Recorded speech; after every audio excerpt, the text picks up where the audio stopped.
कांग्रेस द्वारा भाजपा शासन में चिटफंड कंपनियों के निवेशकों की रकम को हड़पने का आरोप लगाया है। रविवार को मथुरा वृंदावन विधानसभा क्षेत्र के पूर्व विधायक प्रदीप माथुर ने कहा कि सहारा व पर्ल जैसी कंपनियों ने गरीबों की गर्दन घोटी है। इस दौरान प्रदीप माथुर ने कहा कि भाजपा सरकार में बड़ी कंपनियों गरीबों के पैसे हड़पने का काम कर रही है। आने वाले समय में जनता इनको जवाब देगी। इस दौरान पूर्व विधायक प्रदीप माथुर ने ऊर्जा मंत्री श्रीकांत शर्मा के कार्यों पर भी सवाल उठाए हैं। पूर्व विधायक प्रदीप माथुर ने कहा है कि ऊर्जा विभाग के प्रोविडेंट फंड मामले को भी इनके द्वारा दबा दिया गया। आने वाले समय में जनता इनको जवाब देगी। देखिए, उत्तर प्रदेश कांग्रेस कमेटी के आह्वान पर जो बड़ी बड़ी शार्क हैं, बड़े बड़े गबन करने वाले चिट फंड कंपनीज हैं, जिसमें सहारा और पर्ल जैसी कंपनी है, उन कंपनियों द्वारा गरीब निवेशकों के, छोटे मध्यम वर्गीय, लोअर मिडिल क्लास, गरीबी रेखा के नीचे रहने वाले मजदूर, महिलाओं, नौजवानों, बच्चों, मजदूरों के और कारीगरों के जो पैसे डूब गए हैं और जिन्हें वो पैसा वापस करने का नाम नहीं ले रहे हैं, उसके खिलाफ ये प्रेस कॉन्फ्रेंस है। इस बड़े बड़े घोटालों में केंद्र सरकार की सहभागिता और उनका संरक्षण और उत्तर प्रदेश सरकार की सहभागिता और उनका संरक्षण नज़र आता है। जिस तरह से पुलिस उनको प्रोटेक्ट कर रही है, सीधे सीधे लगता है कि ये इसमें सरकारें शामिल हैं इन भ्रष्टाचारों। गरीब मार पड़ रही, गरीब को गरीबी की मार पड़ रही है और ये घोटालेबाज अपने घोटालों से बाज नहीं आ रहे और स्थिति बहुत गंभीर हो गई है। कांग्रेस पार्टी इसका विरोध करती है और मांग करती है इसकी जांच की जाए और उन लोगों को, निवेशकों का पैसा वापस दिलाया जाए। इसके अतिरिक्त हम दूर क्यों जाएं? हमारे मथुरा में ही स्थानीय ऊर्जा मंत्री के कार्यकाल की शुरुआत में ही प्रोविडेंट फंड घोटाला हुआ। उसमें भी छोटे छोटे जो बिजली कर्मचारी थे, उनका प्रोविडेंट फंड का पैसा एक दीवान हाउसिंग फाइनेंस लिमिटेड को दे दिया गया था और वो पैसा पता नहीं वापस हुआ कि नहीं हुआ उन प्रोविडेंट फंड वालों का। पर बहुत बड़ा प्रश्नवाचक चिन्ह मंत्री जी को मिलने वाली सहयोग राशि के ऊपर जाता है। मंत्री जी से मैं ये भी पूछना चाहता हूँ कि लगभग 1800 दिनों के कार्यकाल में वो जनता को कितने दिन उपलब्ध रहे और उन्होंने अपने एजेंट के रूप में, अपने रिप्रेजेंटेटिव्स के रूप में अपने भाई, भतीजे, भांजों को छोड़ रखा। उनका व्यवहार, उनके इन सब अपने कारिंदों का व्यवहार सबको सर्वविदित है और किस तरह से खुली लूट और भ्रष्टाचार हुआ सब जानते हैं। मैं ये भी पूछना चाहता हूँ कि विकास के नाम पर मंत्री जी एक काम बता दें, एक स्वयं एक बड़ी जनता की राहत के लिए कोई फ्लाईओवर बनवाया हो, कोई ब्रिज बनवाया हो, कोई नई नहर बनवाई हो, कोई बड़ी फैक्ट्री लगवाई हो। उन्होंने क्या किया? 3 बार बिजली के मीटर, स्मार्ट मीटर बदलवाए। क्यों बदलवाए? पुराने मीटर 10-10 साल चलते थे हैं, अब मीटर जो है 3 बार बदल दिए गए। उछाल मारते हैं और मीटर के बिल ज़बरदस्त आते हैं। जिनका 200 आता था उनका 2000, जिनका 5000 आता था उनका 25,000, जिनका 25,000 आता था उनका लाखों। लोग त्राईमाम कर बैठे। लगभग 50,000 FIR मथुरा जिले में हुई हैं अपने ज़िले में।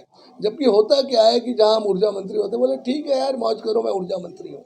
एक गरीब आदमी को राहत होती है, तो सरकार को नुकसान नहीं पहुंचाना चाहते हैं ना? सरकार को नुकसान नहीं पहुंचाना चाहते। नहीं, बहुत सरकार के हिमायती हैं, वो तो जनता बताएगी कि सरकार जनता की कितनी हिमायती रही।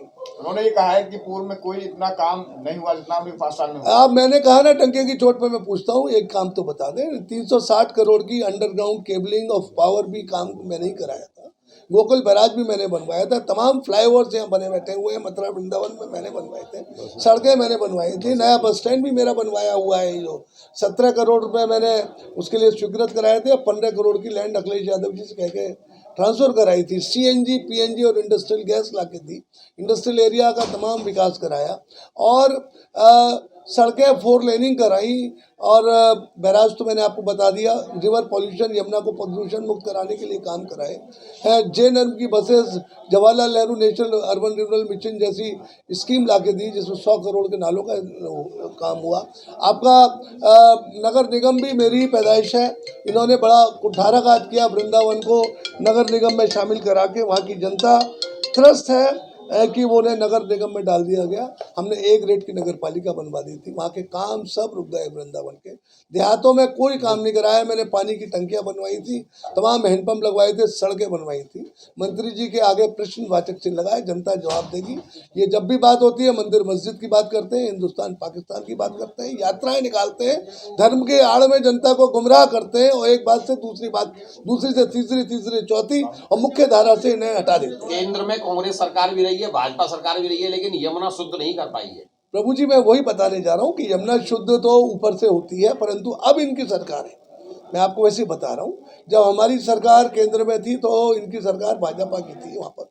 अब इनकी पूरी ऊपर से लेकर नीचे तक स्ट्रीमलाइन बीजेपी की सरकार है। उत्तराखंड में बीजेपी की सरकार, हरियाणा में बीजेपी की सरकार, उत्तर प्रदेश में बीजेपी की सरकार, केंद्र में बीजेपी की सरकार।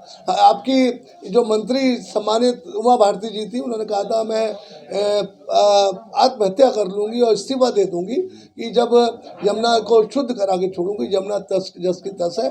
मंत्री जी ने वायदा किया था 31 अक्टूबर 2020 तक यमुना 21 तक यमुना जी को शुद्ध करके रहूंगा। कुछ भी नहीं हुआ, वहीं की वहीं बातें। 35 नालों में से 32 नाले टेप कर जाके दिए। आप अपने कैमरे लेके जाइए, कितने टेप करा दिए, कितने नहीं टेप करा दिए। ये सब गुमराह कर जुमलेबाज लोग हैं ना, झूठ क्या बोलते हैं। मथुरा में श्री कृष्ण जन्म स्थान पर एक भव्य मंदिर बनना चाहिए, इसके आप पक्ष में हैं या विपक्ष में हैं? मथुरा में ऑलरेडी एक बहुत बड़ा मंदिर बना हुआ है, जिसे पोद्दार साहब ने, डालमिया साहब ने, मदन मोहन मालवीय जी ने और बिरला जी ने मिलकर बनवाया था। बहुत भव्य सुंदर मंदिर है, बहुत केशव देव का बहुत बड़ा मंदिर है। वृंदावन में 6,500 रजिस्टर्ड मंदिर है, मथुरा में लगभग 200 रजिस्टर्ड मंदिर है, गोकुल में मंदिर है, बरसाना में मंदिर है, नंदगांव में मंदिर है, गोवर्धन में मंदिर है। ये सारे मुद्दे बाहर के लोगों ने, बाहर के बीजेपी के नेताओं ने उठाए हुए हैं। यहाँ का सारा माहौल ये बिगाड़ना चाहते हैं। ये सिर्फ एक पॉलिटिकल स्टंट है और जितने भी इनके केसेस करने वाले, दावे दायर करने वाले भी 95% लोग इनके बाहर के हैं। मथुरा की जनता ने 6 दिसंबर को, चाहे वो हिंदू भाई हो चाहे मुसलमान भाई हो, ईंट का जवाब पत्थर से दिया। यहाँ की शांति व्यवस्था भंग नहीं करा पाए। ऐसे भी पूर्व में ये विष्णु महायज्ञ करने की बात कर चुके हैं। तो इनके मंसूबे सफल होने वाले नहीं है। जनता इनको ईंट का जवाब आने वाले चुनाव में पत्थर से देगी।